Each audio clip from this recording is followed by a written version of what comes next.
Hello বন্ধুরা, welcome back to my channel. এখন বাজে সকাল 8:30। আর আজকে ঘুম থেকে উঠেই সকাল সকাল সব বাসি কাজ সেরে আমি এই তো স্নান করে পুজোটা সেরে নিলাম। আর এখন যাব রান্না করতে। এই তো রান্না করতে চলে এলাম, কেন কি আর একটু পরেই আমার বর চলে যাবে তার কাজে।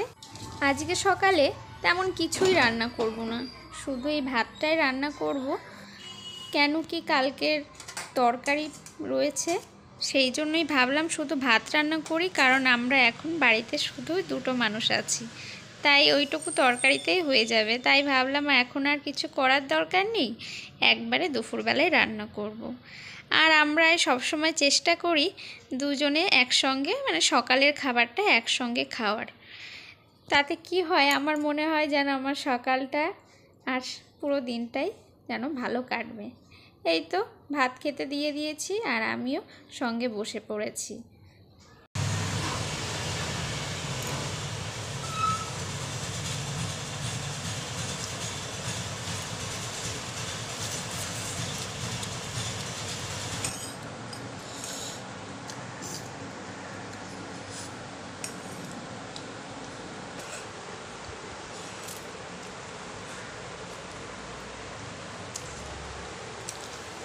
খাওয়া দাওয়া শেষ করে এই যে দেখতেই পাচ্ছ আমার বর রেডি হচ্ছে তার কাজে যাওয়ার জন্য।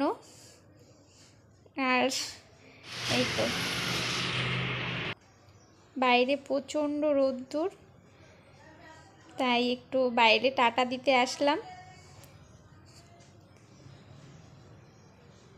এত রোদ্দুর যে বাইরে তাকানো। আমার উনি চলে গেছে তার কাজে, আর আমি এখন এই তো জল খাচ্ছি বসে। আর এখন কোনো কাজ নেই, এখন একটু সময় রেস্ট নেব, তারপরে আবার যাব আমার দুপুরে রান্না করতে।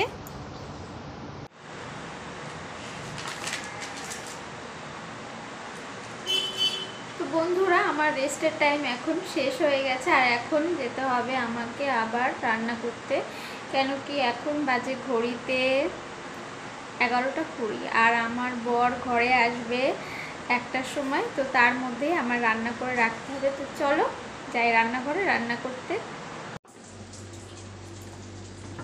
কালকে এই মাছগুলো ভেজে রেখেছিলাম আজকে রান্না করার জন্য। আমার বর বলে এই মাছগুলো নাকি একদিন আগে ভেজে রাখলে খাবারের টেস্ট ভালো হয়, সেই জন্যই তার কথা মতো আগের দিন ভেজে রেখেছি। আর ওর নাকি এই মাছটা পছন্দ, ওর মতন করেই রান্না করলাম।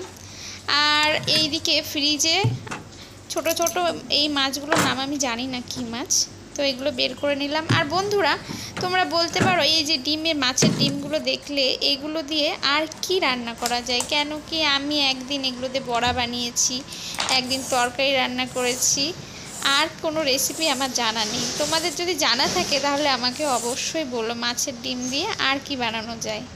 আর এই তো আজকে আর এই যে দেখছো লাউ কাটছি, এটা আমার বরের একদম পছন্দ না, তবুও উনি বাজার করেন, এবারে রান্না তো করতেই হবে। বাজারে এখন আমাদের এখানে সবজি তেমন কিছু পাওয়া যায় না, লাউটা সারা বছর পাওয়া যায়, তাই এটা কম বেশি আনাই হয়। আর এখানে এত গরম পড়েছে, আর শুনেছি লাউ নাকি গরমের দিকে নিয়ে খাওয়া খুবই ভালো, তাই তরকারি তো সে খেতে পারে না তেমন ভালো। তো এখন ভাবছি এই লাউ দিয়ে ভাজি করব, আর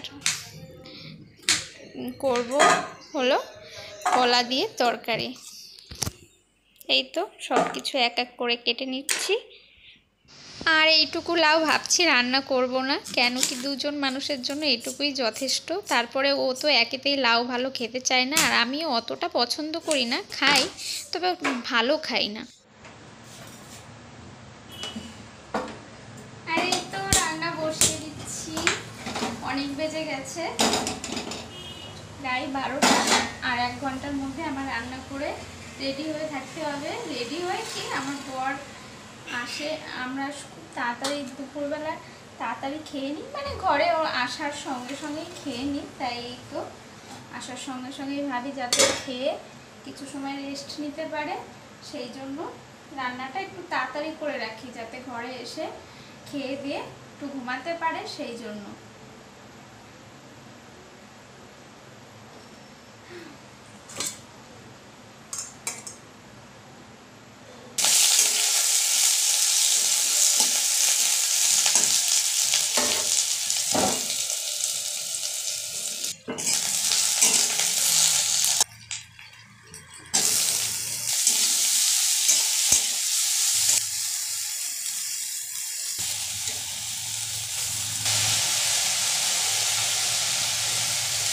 আমার অবস্থা, আমি ঘেমে স্নান হয়ে যাচ্ছি। আর একটু পরে তো কেবল রান্না শুরুই করিনি, তাই এরকম ঘেমে স্নান। আর একটু পরে তো আরও ঘেমে স্নান হয়ে যাব।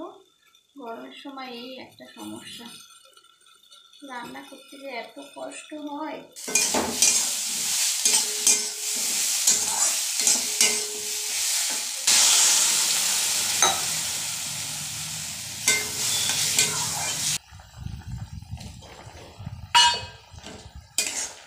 আর ভাবলাম রান্নার মাঝখানে একটু ঘরটা একটু ঝাড় দিয়ে নিই, কারণ তারা বাড়ি আসার টাইম হয়ে যাচ্ছে। ঘর বাড়ি একেবারে ঝাড় টাড় দিয়ে একবারে, কারণ আজকে এমনি রান্না বসিয়েছি।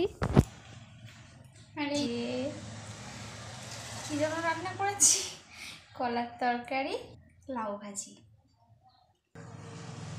প্রচণ্ড গরম পড়েছে। আর আমাদের এখানে, আমি যেখানে থাকি সেখানে এক ফোঁটাও বৃষ্টি এই বছর এইবার একটুও বৃষ্টি হয়নি, যার কারণে এত রোদ্দুর আর গরম। রান্না করতে আসলে তো তার স্নান করেই তারপরে রান্নাঘর থেকে বেরোতে হবে। তো আমারও সেম একই অবস্থা। এই রান্না করার মাঝখানে যে কতবার মুখ মুছে আসলাম ঠিক নেই। তো আমার রান্নাই তো হয়ে গেছে কমপ্লিট, টাইম হয়ে যাচ্ছে প্রায় 1টা বাজতে গেল। ও আসার আগে আর নাহলে এক ফোঁটাও জল নেই। এখন আর হাত মুখও ধুতে পারবো না, কারেন্টও নেই। পাকিস্তান কি রকম বিছনা ঠাল্লা, আসলটাই নিচে পড়ে রয়েছে। তো দুপুরে খেয়ে দিয়ে যে শুয়ে পড়েছি, আর আমার বড় দিকে ঘুমিয়ে পড়েছে, তাই পাশে কোনো কথা বলতে পারছি না।